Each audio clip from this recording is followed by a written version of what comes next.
में बिसियाना air force station के पास आपका एक लड़ाकू विमान जिसका नाम रफाल है, मैं उसकी फोटो लेकर आया हूँ। उसका टेल गिरा, उसके ऊपर लिखा था BS-001। आपका रफाल एयरक्राफ्ट गिरा पहले दिन। While the official narrative denied aircraft losses, satellite imagery, international intelligence leaks, and even our own defense attachés seminar notes reveal the truth. We lost 3 Rafales, 1 Sukhoi 30 MKI, and 1 MiG-29. All were shot down in our own territory. आज हमें स्पष्ट रूप से आदरणीय राजनाथ सिंह जी बताएं कितने लड़ाकू जहाज गिरे, हमारे जेट्स गिराए गए, क्या इसका जश्न मनाए? उनके पायलट्स का क्या हुआ? इस देश को अभी तक उसकी जानकारी नहीं है, क्या उसका जश्न मनाए? क्या वास्तव में फाइटर जेट गिराए गए थे? भारतीयों को ये बातें अपने प्रधानमंत्री से क्यों नहीं सुनने को मिली? ट्रम्प से सुनने के लिए क्यों मिली? हमारे सबसे बेहतरीन एयरक्राफ्ट की जिन एयरक्राफ्टों को नींबू और मिर्च लगा करके पूजा की गई थी, वो एयरक्राफ्ट कितने उड़े थे? अगर दम है तो यहाँ पे प्रधानमंत्री बोल दे कि ट्रम्प झूठ बोल रहे हैं। If he has the courage of Indira Gandhi, let him say here that Donald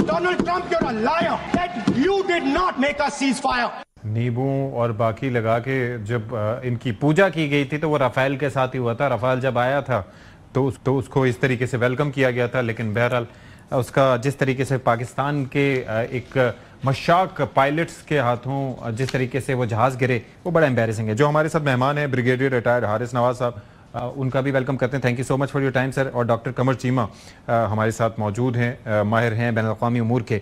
brigadier साहब, ये ज़रा फरमाइएगा कि ये बड़ा एम्बैरेसिंग इस एतबार से है कि क्वाड हो, SCO हो या शशि थरूर की सरबराही में एक वफ्द जो गया था, उन्होंने जो वहाँ पर थोड़ा सा ऑप्टिक्स के लिए ड्रामा किया था 9/11 के, वहाँ पर भी जाके तो वहाँ पर एम्बैरेसमेंट हुई। अब ऑपोजिशन जो है वो पूरे हथियारों से लैस होकर यहाँ पर एम्बैरेस कर रही है भारतीय सरकार को। Do you agree with that? देखें, बिल्कुल। और उसमें सबसे बड़ी बात यह है, मुझे हैरानी ये है कि इनको शर्म ही नहीं आती है। दुनिया ने, ट्रंप ने भी कह दिए 5 जहाज गिरे हैं, मैंने सीजफायर कराई है। ऑपोजिशन कह रही है कि जो गिरा जहाज में नंबर पड़ा है इसका, वो बता रहे हैं 3 जहाज गिरे हैं, वो उसके रफेल हैं, एक SU-30 है और एक MiG-29 है। Why are you hiding? हमारे DGI-SPR ने लड़ाई के सीजफायर के सेकंड डे बता दिया हमारे कितने फौजी शहीद हुए हैं, क्या नुकसान हुआ है। Why to hide? आपने छुपाया, फिर कहा 250 हमारे लोग मारे गए हैं, और फिर 100 को आप गारंटी अवार्ड दे रहे हैं। What the hell are you doing?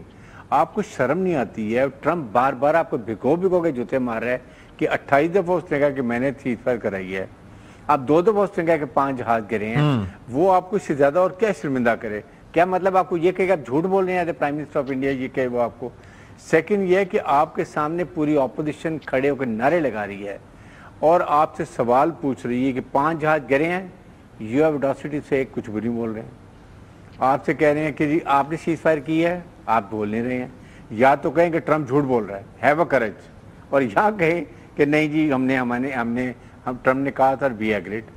और फिर जब आप पाकिस्तान को कह रहे हैं, हम पाकिस्तान ने कहा, पाकिस्तान क्यों कहेगा?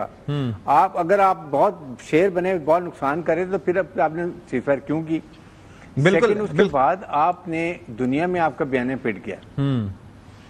ऐसे ही डॉक्टर कमर चीमा, वो कहते हैं ना कि बॉडी लैंग्वेज भी बड़ा मैटर करती है। ये लोकसभा में जब ये बात कर रहे थे तो राजनाथ सिंह को सबने देखा, कोई जवाब नहीं। नरेंद्र मोदी को हमने देखा when he was making a speech, तो तब भी कोई हवाइयां उड़ी हुई हैं। तो it's very embarrassing for them. जी बिल्कुल। देखिए, पहली बात तो ये है कि आज आप देखें, मई में एक जो है वो जंग हुई थी और आज भी भारतीय पार्लियामेंट के अंदर उसमें बहस हो रही है। मतलब ये चीज तो सेटल हो जानी चाहिए थी ना। अगर आपके जहाज नहीं गिरे, आपके कितने बंदे मारे गए, अगर अमेरिका ने किरदार अदा नहीं कराया सीज फायर का, तो ये क्यों आज भी आपके मुल्क के अंदर ये बहस सेटल नहीं हो सकी? इसकी वजह यह है कि देखें कितनी शर्मिंदगी की बात है कि चीफ ऑफ डिफेंस स्टाफ कह रहा है हमारे जहाज गिरे हैं, ऑपोजिशन कह रही है हमारे जहाज गिरे हैं, इंडिया का डिफेंस अताशी इंडोनेशिया के अंदर कह रहा है हमारे जहाज गिरे हैं, और डिफेंस मिनिस्टर आके पार्लियामेंट में आके कहता है ये सवाल करेंगे तो इससे जो है ये एंटी नेशनलिस्ट सवाल है, ये भारत के खिलाफ आपने सवाल कर दिया है। अब सवाल ये पैदा होता है कि आज जब आपसे पूछा गया कि 2 चीजों के जवाब दे दो कि इंडिया के जहाज गिरे या नहीं, आप जवाब नहीं दे रहे। अमेरिका ने किरदार अदा किया सीज फायर में, आप जवाब नहीं दे सके। अब आप देखें, आप पूरी की पूरी पार्लियामेंट में देखिए, जो MEA के चीफ हैं डॉक्टर जयशंकर भी बोले, अमित शाह भी बोले, राजनाथ सिंह भी बोले, प्राइम मिनिस्टर मोदी भी बोले, सवालों के जवाब नहीं दिए और अपनी फौज के पीछे खड़े हो जाते हैं कि देखो तुम लोग फौज को क्यों तनकीद कर रहे हो।